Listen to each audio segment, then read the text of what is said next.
গীতসংহিতা 34, আমি এক পদ পড়বো, তোমরা এক পদ পড়বে। পুরাতন নিয়মে 848 পৃষ্ঠা। আচ্ছা, মিঠুন পড়। মিঠুন পড়া।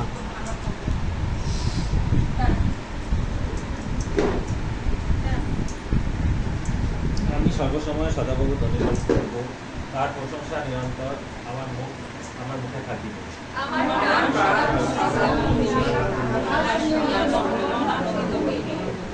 আমার শরীর সদাপ্রভুর মহিমা কীর্তন করো, আইসো আমরা একসঙ্গে তাহার নামে প্রতিষ্ঠা করি। আমি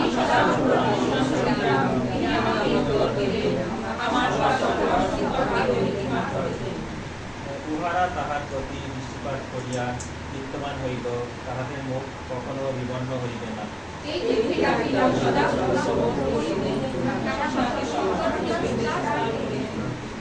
সদাপ্রভুর দূত যাহারা তাহাকে ভয় করে, তাহাকে চারিদিকে শিবির স্থাপন করেন আর তাদিগকে উদ্ধার করেন। সদাপ্রভু কত মঙ্গলময়। আমিন। যে তাহার পবিত্রগণ সদাপ্রভুকে ভয় করো, কেননা তাহার ভয়কারীদের অভাব হয় না।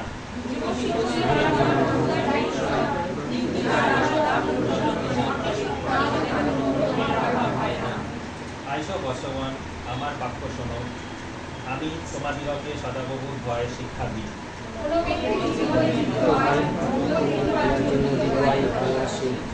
তুমি হিংসা হইতে তোমার জিহ্বাকে ছলনা, বাক্য হইতে তোমার ওষ্ঠকে সাবধানে রাখো। মন্দ হইতে ধার্মিকগণের প্রতি সদাপ্রভুর দৃষ্টি আছে, তাহাদের আত্মনাদের প্রতি তাহার কর্ণ আছে।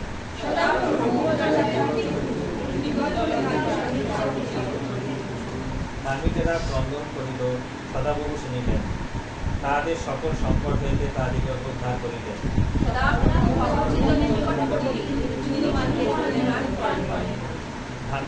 ধার্মিকের বিপদ অনেক, কিন্তু সে সকল হইতে সদাপ্রভু তাহাকে উদ্ধার করে।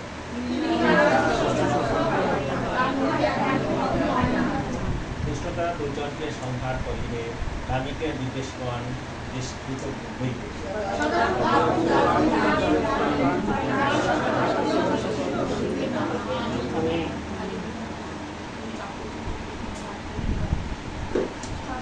আমি নগণ্য জঘন্য পাঠ করি।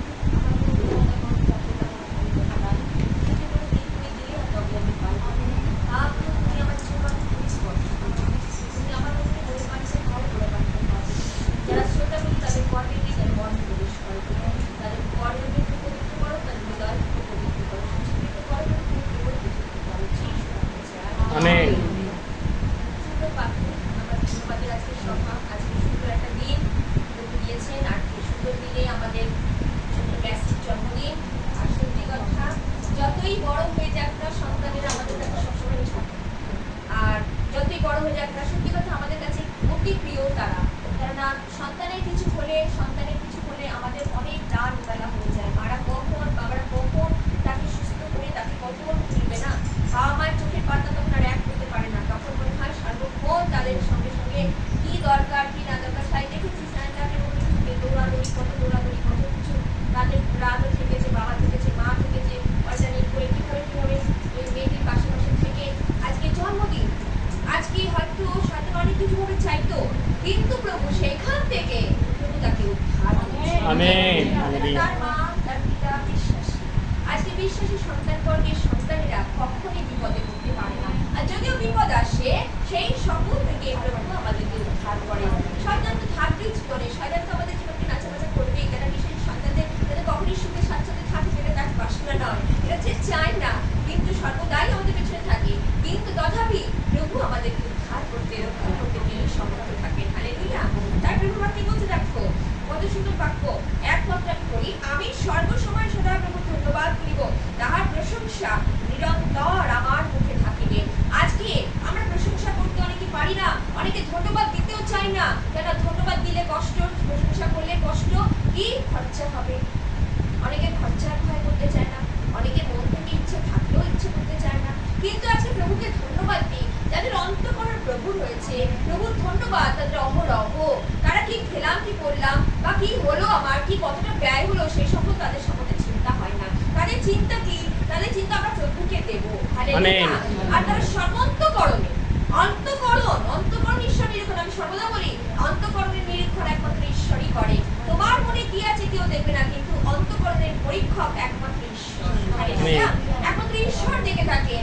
আর যার যত অন্তকরণ পবিত্র হয়েছে তার ধন্যবাদের ডালিও ঈশ্বর ততটাই নেন। হালেলুয়া।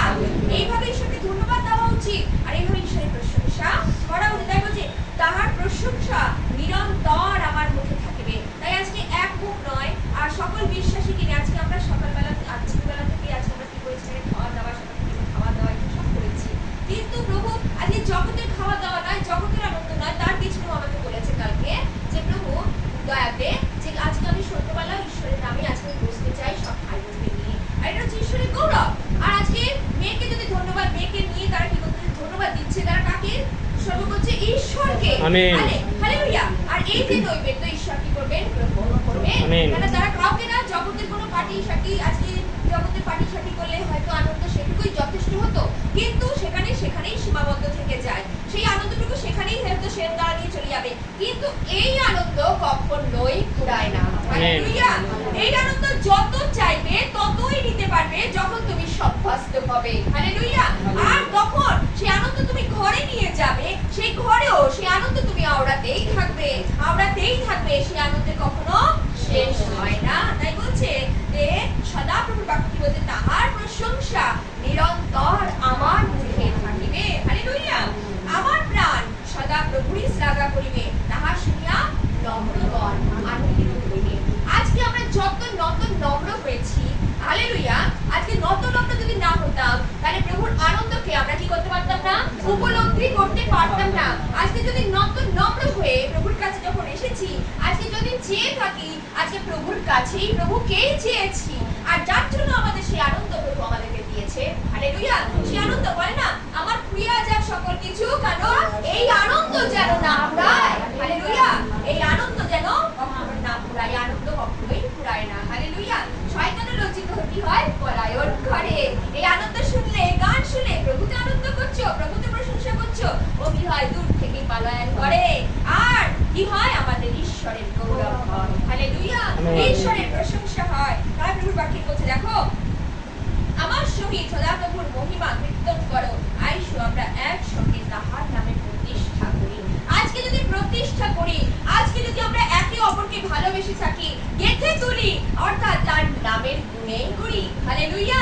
আজকে যদি আমরা তার বাক্য যদি না শোনাতাম, আজকে যদি তার বাক্য যদি আমরা প্রচার না করতাম, তাহলে সেই কি করতো? সেই অন্ধকারী মানুষ কি করতো? পড়ে থাকতো। আজকে এক একজনকে প্রভু কি করছেন? নিয়োজিত করেছেন তার কি করতে? প্রচার করতে, তার সেই বাক্যকে বহন করার জন্য। তিনি কোথা থেকে শক্তি দিচ্ছেন? উত্তর থেকে সেই শক্তি দিচ্ছেন। আর যদি শক্তি না পেতাম, সেই শক্তি ঈশ্বর হইতেই আসে। আর তাহলে কি হতো? সেই অন্ধকারের লোকগুলো আর সেই কারাগার থেকে আর তারা ফিরে আসতে পারতো না। কিন্তু আজকে প্রভু সেই রকম ভাবে প্রতিষ্ঠা করেছে তার নামের জন্য। হালেলুয়া। এক একজনকে তিনি কি করছেন? তৈরি করেছেন। হালেলুয়া। তারপর বলছে দেখো, আমার সহিত সদাপ্রভুর মহিমা কি করো? কীর্তন করো। হালেলুয়া। আজকে যদি আমরা তার ধ্যান, জ্ঞান, তার আনন্দ, তার কীর্তন যদি করি, তার নামের গুণেই করি। হালেলুয়া। আজকে আর কার গুণ করছি এখানে? কার গুণ করছি? হ্যাঁ, ক্যাসির জন্মদিন আজকে পিতামাতা কার কাছ থেকে পেয়েছে? পিতামাতা কি নিজে তৈরি করেছে? সেই ঈশ্বর যদি না দিত সন্তানকে গর্ব, আজকে অনেকে চেয়ে তা পায় না, আবার অনেকে চেয়েও অনেকে পাচ্ছে, কিন্তু পেয়েও সেটাকে কি করছে? অবহেলা করছে, তাদেরকে মেরে ফেলছে। এইরকম ঈশ্বর চায় না। আজকে যারা তার নামে পেয়েছে সেটাকে কি করছে? তার নামেই উৎসর্গ করছে। হালেলুয়া।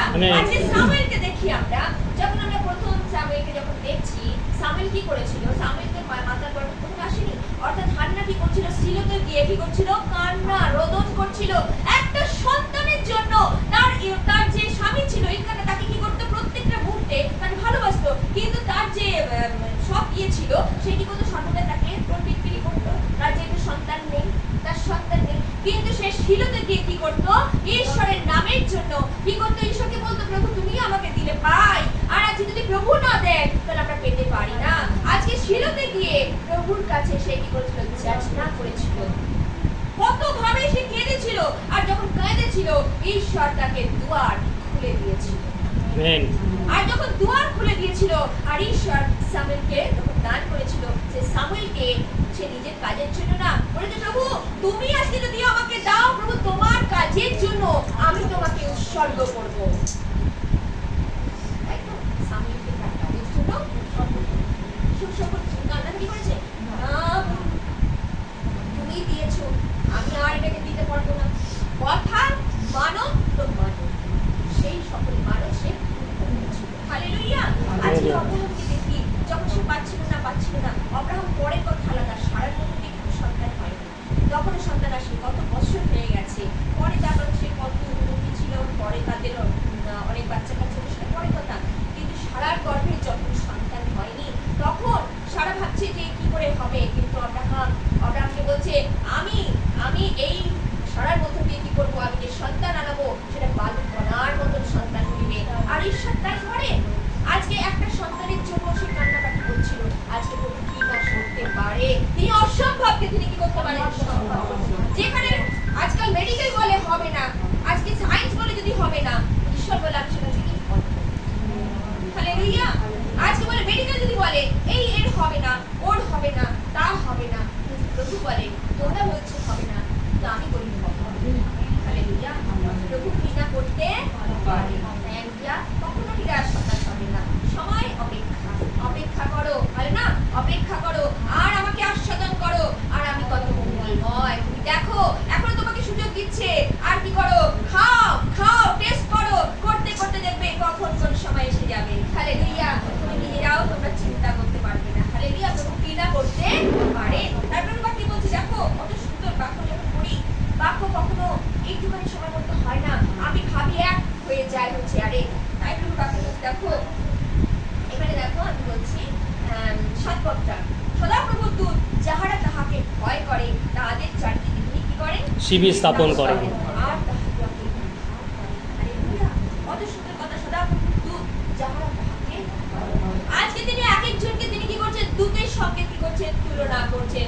সদাপ্রভু কি বলছেন দেখো, দূত যাহারা তাহাকে কি করছে, ভয় করে। সেদিন দূতেরাও কিন্তু তাকে ভয় করত, আজকে দূত তিনি আমাদেরকে বলছে যারা তার অভ্যস্ত হচ্ছে, যারা তার শ্রবণ করছে, তার বাক্যের কাছে রয়েছে, তাদের তিনি দূতের সঙ্গে তুলনা করছে। যাহারা তাহাকে ভয় করে তাদের চারিদিকে তিনি কি করেন, শিবির স্থাপন করেন। মানে শয়তান আসলেও সেই শয়তানকে প্রোটেকশন একমাত্র আমার প্রভু দিচ্ছেন। আমেন। আজকে শয়তানকে প্রোটেকশন আজকে আমাদের হৃদয় যে আছে না, এই আত্মা প্রভু দিয়েছেন, এই আত্মাকে প্রোটেকশন আমার প্রভু দিচ্ছে। হালেলুয়া। অনেক সময় আত্মাকে নিয়ে কি করে, শরীরের উপর অত্যাচার করে আত্মাটাকে নিয়ে কি করবে, সে ছিনিয়ে খেলার চেষ্টা করে, কিন্তু আত্মাকে সেটা ইয়োবের জীবনে দেখি, ইয়োবকে বলেছিল তোমার সেই দেহের উপরে তোমার অধিকার আছে, কিন্তু তোমার আত্মার উপরে কোনো অধিকার নেই। তাই আত্মা হচ্ছে ঈশ্বর। হালেলুয়া। সেই প্রোটেকশন তিনি দিয়ে থাকেন। হালেলুয়া। তাই বলছে শিবির তিনি স্থাপন করেন। হালেলুয়া। আর কি বলছেন, আর তাহাদিওকে তিনি কি করেন, উদ্ধার করেন। আমেন। উদ্ধার করেন। তাই আমরা চিন্তা করব না। তাই সেদিনকে বলছিলাম না রজনী ভাই যখন দিলাম আমার শরীর কত খারাপ, কত কষ্ট, কিন্তু আত্মা দ্বারা আমাদের মাংসকে কি করতে হবে, পরাজিত করতে হবে। আত্মার দ্বারা যদি মাংসকে পরাজিত করে একবার ঈশ্বরের কাছে আসি, তাহলে ঈশ্বর আমাদের জয়ী অপেক্ষায় অধিক জয় করবেন। হালেলুয়া। তার বাক্য বলে, তাই বলছে দেখো যুব সিংহদের অনাটন, 10 পদ, যুব সিংহদের অনাটন ও ক্ষুধার ক্লেশ হয়, কিন্তু যাহারা সদাপ্রভুর অন্বেষণ করে তাহাদের কোনো মঙ্গলের অভাব হয় না। অনেক সময় দেখা যায় যুব সিংহ এবং অনাটন, অর্থাৎ যুব সিংহদের অনাটন হচ্ছে অর্থাৎ যারা কি করছে, আজকে জগতের মানুষ তাদের ক্ষুধা পায়, তো তাদের খাওয়া, তাদের খিদে সবকিছু হচ্ছে, কিন্তু প্রভু বলছে যাহারা তার অন্বেষণ করে, একমাত্র প্রভুর অন্বেষণ যারা করছে তাদেরকে কি বলছে, তাদের বলছে কি, তাদের কোনো মঙ্গলের অভাব হয় না। আমেন। আজকে যদি মঙ্গলের অভাব যদি না পেতে চাও, একমাত্র প্রভুর কাছে আসো, আর প্রভুর কাছে আস্বাদন করে দেখো তিনি কত মঙ্গলময়। বারবার তুমি আস্বাদন করে দেখো আমি কত মঙ্গল। প্রভুকে টেস্ট কি করে করবো, প্রভুকে চেখে মেখে দেখবো না, প্রভুর বাক্যকে যখন আমরা সঙ্গে রেখে চলবো, বাক্য দিনের পর দিন তার আজ্ঞা সঙ্গে পালন করি, আজ্ঞাকে যখন হৃদয়ের মধ্যে আজ্ঞা সঙ্গে পালন করাতে হচ্ছে মহালাভ, কিন্তু আজ্ঞা অনেক সময় আমরা কি করি, লঙ্ঘন করি। হৃদয়ের সঙ্গে হৃদয়তে গেঁথে রাখাটাও অনেক সময় দুষ্কর হয়ে যায়, অনেক সময় রেখেও কি করি আমরা ভুল ভ্রান্তি পথে চলে যাই। কিন্তু প্রভুকে যদি আমরা সত্যিকারে ভালোবেসে থাকি, যদি আজকে আমরা সত্যিকারে টেস্ট করে থাকি, আস্বাদন করে থাকি এই বাক্য পড়ে পড়ে, হালেলুয়া। আর এই বাক্য হচ্ছে বাক্যরূপী ঈশ্বর, বাক্যের মধ্যে দিয়ে তিনি আমাদের হৃদয়ে আসেন। তাই বলছে দেখো, যুবশিশুদের অনেকটা ক্ষুধার ক্লেশ হয়, কিন্তু যারা সদাপ্রভুর অন্বেষণ করে তাদের কোনো মঙ্গলের অভাব হয় না। আইসো বর্ষগণ, আমার বাক্য শুনো, আমি তোমাদেরকে সদাপ্রভুর ভয়ে শিক্ষা দিই। আজকে কি বলছে? আইসো বর্ষগণ, আজকে বাক্যের কাছে আসতে বলছে। আর কারণ হচ্ছে বলছে না, বাক্যই হচ্ছে মানুষকে কি করে? রোগ থেকে আরোগ্য সাধন করে। আজকে যা সমস্যার সংকট থেকে তিনি আমাদেরকে উদ্ধার করে এই বাক্য। তাই বলছে আমার বাক্য শুনো, আমি তোমাদেরকে ভয়ে শিক্ষা দিই। হালেলুয়া। আর আমরা জানি ঈশ্বর ভয় হচ্ছে জ্ঞানের আরম্ভ। আজকে যার জীবনে ভয় নাই, সে নানা রকম ভাবে অলিকতার কার্য করবে। অলিকতা মানে কি? জগতের কার্য করবে। আর যারা নাকি ঈশ্বরে, তারা ঈশ্বরের কার্য করবে। হালেলুয়া। তাই বলছে দেখো, আমি তোমাদেরকে সদাপ্রভুর বিষয়ে শিক্ষা দিই। কোনো ব্যক্তি জীবনে মৃত হয় মঙ্গল দেখিবার জন্য দীর্ঘ আয়ু ভালোবাসে। তারা জগতের লোকরা আজকে যদি জগতের লোক হয়ে তারা যদি ভাবে আমার আয়ু যদি এত বছর হতো, অত বছর হতো, তারা আয়ুর জন্য কোথায় তন্ত্র মন্ত্রবেত্তার কাছে যাচ্ছে না? আজকে আমাদের আয়ু হচ্ছে আমার প্রভুর হাতে।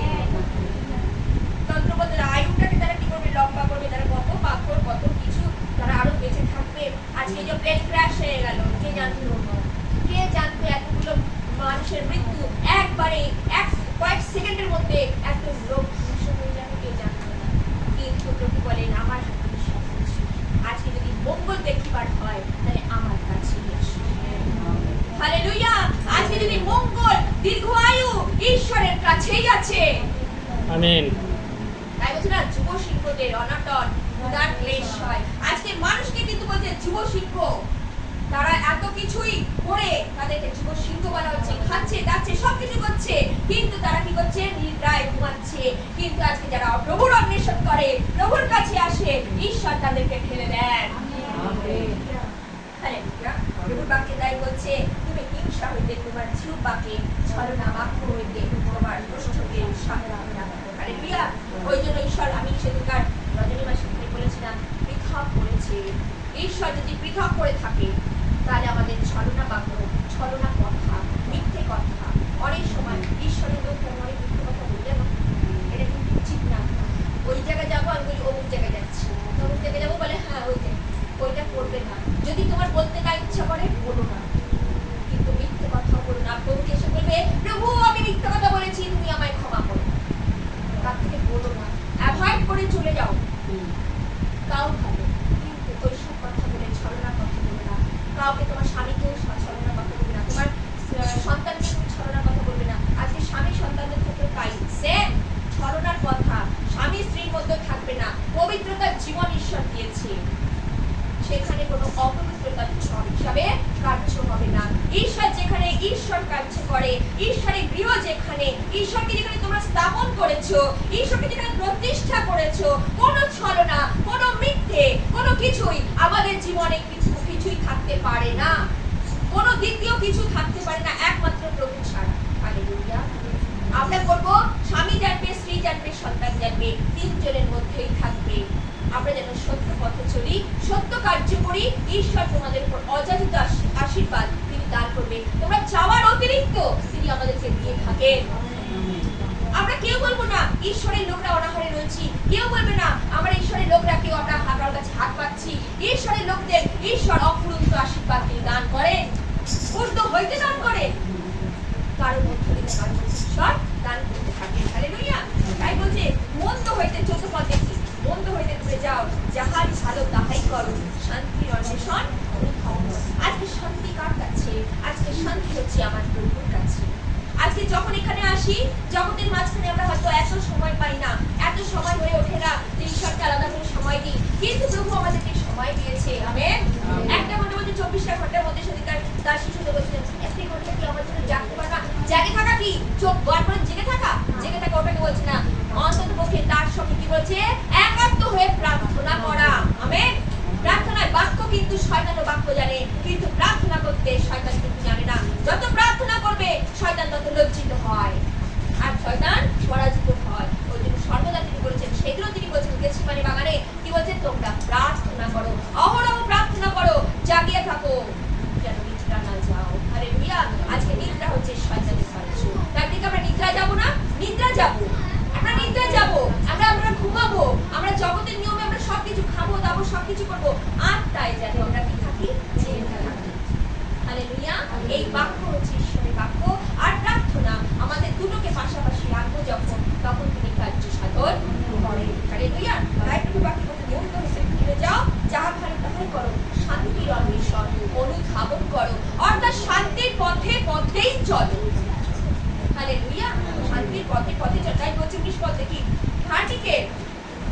পদ আমি কিন্তু 19 পদ দেখি, কিন্তু সেই সম্পর্কে সদাপ্রভু তাকে উদ্ধার করে। আজকে যদি উদ্ধার করেন, সদাপ্রভু তাদেরকে উদ্ধার করছে। আজকে শুধু ধর্ম কর্ম যারা করছে, অর্থাৎ শুধু ধর্ম কর্ম না, যারা বিশ্বাস গ্রহণে করেছে। ধর্ম শুধু অনেকেই ধর্ম করছে, ধর্ম তো অনেকেই করছে, কিন্তু ধর্মটাকে সঠিকভাবে কিভাবে করছে সেটা দেখতে হবে। কিন্তু যারা বিশ্বাস করেছে, হালেলুয়া, তাই বলছে ধার্মিকের বিপদ অনেক। এই মানুষটিকে দেখি কতবার করেছে, আমি কতবার করেছি। সেদিন তো আমার ছেলে থাকতে আমি একটা সিঁড়ি উপর হয়ে, যখন আমার ছেলে ডাটাতে কাজ করে, আমি ভোরবেলা এত রাতে উঠেও আমার কিছু হয়নি এতদিন। তারপর যাবার আগে যাবার 1 সপ্তাহ 2 সপ্তাহ 3 সপ্তাহ 1 সপ্তাহ আগে কি হচ্ছে, আমি মুখ ধুতে পড়ে গেলাম, আর এখানটায় লাগলো। অনেক কিছু হয়ে যেতে পারতো, আমার হাড্ডি ভেঙে যেতে পারতো, আমার অনেক কিছু হয়ে যেতে পারতো, কিন্তু আমার সন্তান সেখানে ছিল, আমার স্বামী ঘুমিয়েছিল উপরে, আর সন্তান কি করেছে, ধাপ করে আওয়াজ পেয়ে দৌড়ে এসছে মাকে তুলবে। আর আমি জানি আমার প্রভু আছে, আমাকে উঠাতেও তিনি সমর্থ আছে। আমার ছেলেদের দৌড়ে না আসতাম, আমি ঠিকই উঠতাম। আমার প্রভু হচ্ছে আমার বল, আমার শক্তি। হালেলুয়া, আমি প্রভুকে চিনেছি, প্রভু আমার বল। তারপরে না, ঈশ্বর আমাদের পক্ষে আশ্রয় বল। তিনি সংকটকালে হালেলুয়া, তিনি সংকটকালে, অর্থাৎ যখন আমাদের শয়তান আমাদেরকে মেরে ফেলতে চায়, কিন্তু প্রভু আমাদের দক্ষিণ হস্ত দ্বারা তুলে ধরে। হালেলুয়া, তাই প্রভু বাক্যে বলছে, দেখো ধার্মিকের সাথে সেই সময় সদাপ্রভু উদ্ধার করেন। তিনি তাহার বস্তু সম্পর্ক, ভাইটা আগে বলছেন না, বস্তু সম্পর্ক করেন, তাহার মধ্যে এক হানিও ভঙ্গ হয় না। সেই জন্য তিনি ভঙ্গ হতে দেননি, আজও তিনি ভঙ্গ হতে দেন না। হালেলুয়া, তিনি হাত ধরে তিনি আমাদেরকে তুলে ধরে এবং সদাপ্রভু আপন দাসদের প্রাণ 22 পদ মুক্ত করে, তার শরণাগত কেউ দোষী হবে না। হালেলুয়া, আজকে যারা তাকে বিশ্বাস করেছে, তাই বলছে না, তার বিচার হয়ে গেছে, কেউই দোষীকৃত নয়। যারা তাকে বিশ্বাস করেছে, যারা বিশ্বাস করেনি, সেদিনও যাদের বিশ্বাস করে তাদেরকে সেই বিচারে দাঁড়াতে হবে। আজকে যারা প্রভুর নামে বিশ্বাস করেছে, প্রভুর কাছে এসেছে, দণ্ডায়মান হয়েছে, হালেলুয়া, প্রভুকে বলেছে, প্রভু আমি পাপী, আমার পাপ ক্ষমা করো, আর তিনি তাদের পরিত্রাণ তিনি সাধন করেছেন, তাই তিনি তাদেরকে দোষীকৃত করেন না। হালেলুয়া, যারা সেদিনও দোষীকৃত মানে তাদেরকে বিশ্বাস করেনি তাকে, আর আজ পর্যন্ত যারা বিশ্বাস করছে না, এত গান প্রার্থনা বাক্য শোনার পরও তাদের বিশ্বাস তাদের জীবনে নাই, তাদের পরিত্রাণ জীবনে নাই, ঈশ্বর তাদেরকে দণ্ডায়মান করবে সেদিন বিচারের আসনে তাদেরকে দাঁড়াতে হবে। এজন্য দোষীকৃত তিনি কাউকেই করেন না। কাদের করেন না? যারা বিশ্বাসী হচ্ছে। হালেলুয়া, সদাপ্রভু আপন দাসদের প্রাণ তিনি কি করেন? মুক্ত করেন, তার শরণাগত কেউই দোষী নয়। ঈশ্বর আপন বাক্যের জন্য আশীর্বাদ। আমেন।